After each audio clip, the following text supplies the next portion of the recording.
Assalamualaikum warahmatullahi wabarakatuh.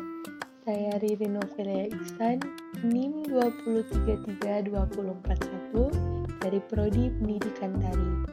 Baiklah, saya akan menjelaskan tentang Pancasila sebagai ideologi negara.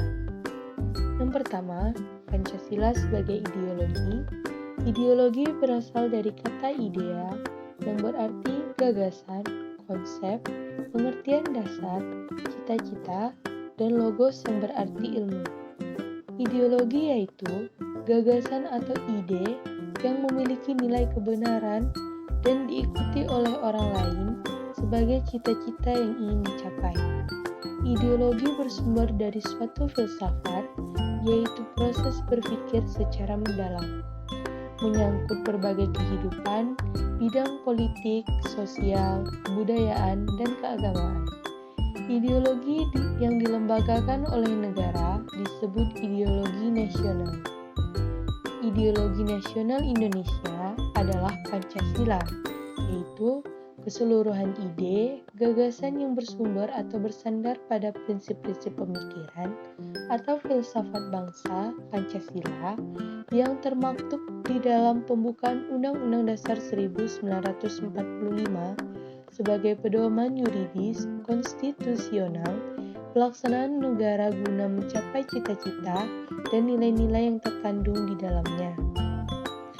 Yang kedua, yaitu makna Pancasila sebagai ideologi negara. Pancasila sebagai konsensus atau kesepakatan politik, nilai-nilai kultural.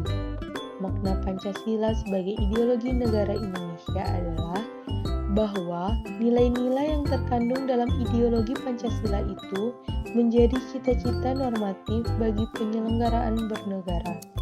Dengan kata lain, visi atau arah dari penyelenggaraan kehidupan berbangsa dan bernegara Indonesia adalah terwujudnya kehidupan yang berketuhanan, yang berkemanusiaan, yang berpersatuan, yang berkerakyatan, dan yang berkeadilan.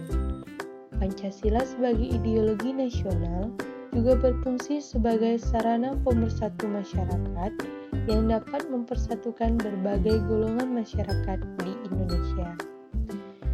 Yang ketiga yaitu fungsi ideologi Pancasila. Fungsi ideologi Pancasila terbagi menjadi 4. Yang pertama, membentuk identitas ciri kelompok atau bangsa. Yang kedua, mempersatukan bangsa Indonesia. Yang ketiga, mengatasi berbagai pertentangan atau konflik atau ketegangan sosial. Dan yang keempat, membentuk solidaritas atau kebersamaan. Macam-macam ideologi. Yang pertama liberalisme, yang kedua komunisme, yang ketiga Pancasila, dan lain-lain. Dalam nilai dasar, diinginkan manusia didasarkan pada kodrat manusia, diperjuangkan oleh manusia karena berharga, yaitu terdapat dalam 5 sila Pancasila. Di dalam nilai instrumental terdapat dipedomani di dalam sistem politik, ekonomi, budaya, dan HAM bersumber pada nilai dasar dan bersifat berubah, yaitu terdapat dalam pasal-pasal Undang-Undang Dasar NRI tahun 1945, peraturan perundang-undangan, ketetapan MPR, kebijakan-kebijakan, dan hukum positif lainnya.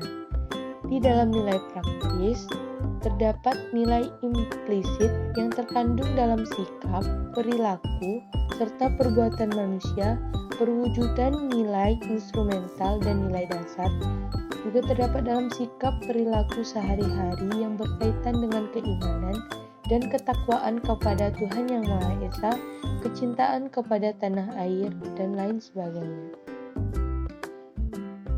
Masuk ke dalam nilai Pancasila menjadikan Pancasila sebagai ideologi terbuka, yaitu nilai-nilai dasar Pancasila.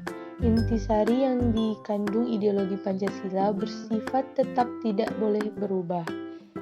Keterbukaannya menyangkut penjabaran pelaksanaannya ke dalam nilai instrumental yang dapat disesuaikan dengan kebutuhan dan tantangan nyata yang dihadapi oleh bangsa Indonesia dalam setiap kurun waktu.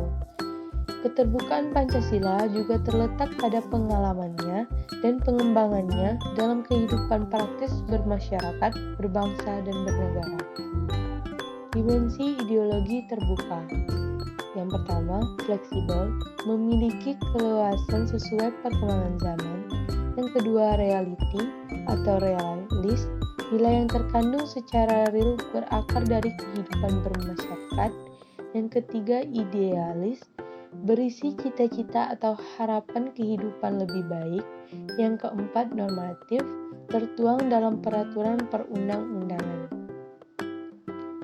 Ciri khas ideologi terbuka. Yang pertama, nilainya tidak dipaksakan dari luar, melainkan kekayaan rohani, moral, dan budaya sendiri. Yang kedua,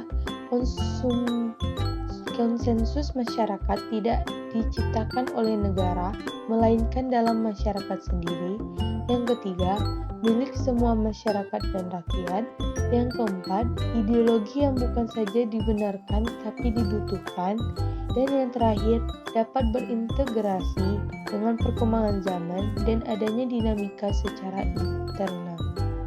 Baiklah, itu saja yang dapat saya jelaskan pada materi kali ini. Saya akhiri. Wassalamualaikum warahmatullahi wabarakatuh.